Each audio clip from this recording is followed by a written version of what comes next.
சும்மாவா 2005 அந்த கட்சி ஆரம்பிச்சேன்.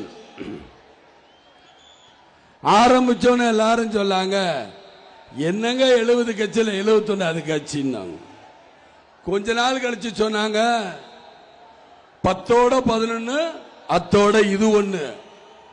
நான் 10ஓட 11 அத்தோட இது ஒண்ணு. எது? தேசிய முற்போக்கு திராவிட கழகம் ஒண்ணு அப்படின்னு அவங்க வாயிலிருந்தே வந்துருச்சு.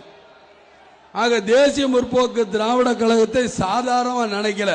அதனாலதான் இங்க நடக்கிற நிகழ்ச்சியை கூட டிவியில பார்த்துக்கிட்டு இருக்காங்க. நான் சொன்னேன், சரி 50 வருஷமாக திராவிட முன்னேற்ற கழகம் வந்துருச்சுங்கிறாங்க.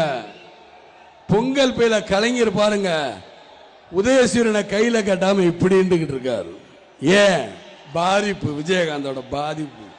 நம்மளும் இப்படி கைய வச்சு எப்படியாவது நம்ம ஓட்ட வாங்கிடக்கூடாது. அதுலயும் உதயசூரியன் சின்னப்பட்டிருக்காரு. எப்படியெல்லாம் அவர் ஆட்சியை பிடிக்க பாடுபடுறார். இங்க வந்து மீட்டிங் போடுறது ரொம்ப கஷ்டம். பக்கத்துல மந்திரியோட ஊர், மந்திரி ஊர் இருந்தா எங்களுக்கு என்னையா, இன்னொரு 4 மாசத்துல எந்திரிச்சு வெளியே போன்னு சொல்லிடுவாங்களே மக்கள். அப்புறம் என்ன பண்ணுவீங்க? காவல்துறை சொன்னாங்க, பெருமை அடிச்சுக்கிட்டாங்க எல்லாரும்.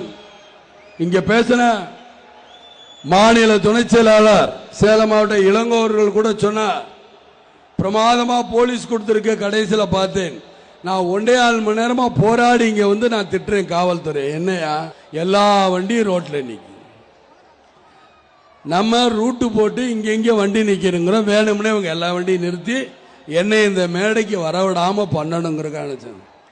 நான் என்ன, தமிழ்நாடே இன்னைக்கு கவர்னர் ஒரு சேர்ல வர்றாரு, முதலமைச்சர் சேர்ல இருக்காரு. அப்படிதான் முடங்கி போய் கிடக்கு இந்த தமிழ்நாடு. நான் ஒன்னும் அப்படி கிடையாது, முடங்கி போயிட மாட்டேன். ஏனென்றால் தருமபுரியில் பாட்டே இருக்கு, அந்த பாட்டில் முடங்கி கிடந்தால் சிலந்தியும் கூட உன்னை கேள்வி கேட்கும்னு சொல்லுது. அது மாதிரிதான் நான் முடங்கடுங்கிற அவசியம் இல்லை. இறங்கி இப்படி சுத்தி நடந்து இப்படி சுத்தி வந்து மேடை ஏறி வந்துட்டேன்.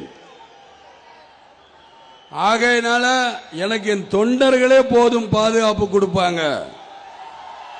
காவல்துறையை சேர்ந்தவங்க கையை கட்டிக்கிட்டு சும்மா நிற்கிறாங்க. ஹோட்டல்ல கூட சொன்னேன், என்னையா நீங்க பண்றீங்கன்னா சும்மா நிற்கிறாங்க. இப்படி இப்படி இப்படி. கலைஞர் வந்தா உடனே என்னையா, இல்லை இவங்களுக்கு என்ன பட்டாவா போட்டிருக்கு தமிழ்நாடு? நான் இதற்கு முன்னாடி பெங்களூர் வந்திருந்தேன். சிறிபெரும்புதூர்கிட்ட நான் வரும்பொழுது போலீஸ்காரர் வரட்டுறார், வண்டி போன்னு. எனக்கு ஒன்றும் புரியல.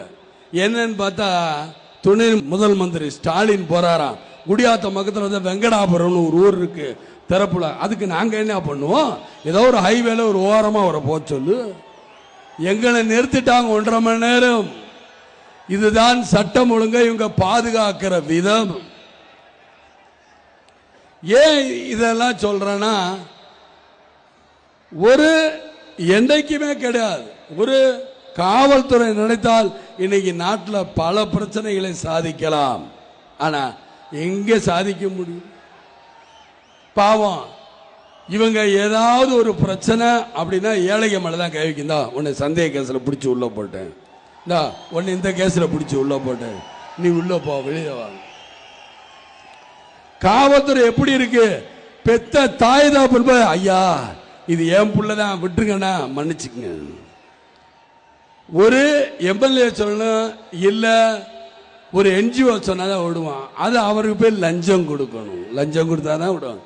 என்ன கேவலமான பொழப்பு அப்படின்னு எல்லாருமே வேதனைப்படுறாங்க. அந்த அளவுக்கு தான் பாதுகாப்பு எனக்கு கொடுக்கறதுக்கு என்னுடைய தொண்டர்கள் போதும்.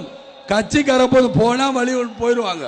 அதே மாதிரி இந்த கட்சி 2005 ஆரம்பிச்சு இன்னைக்கு 2011 அடி எடுத்து வைக்கும் பொழுது பொறுக்க முடியாம கலைஞர் அவர்கள் எல்லாருமே பண்ணி என்னுடைய கல்யாண மண்டபத்தை அடிச்சார்.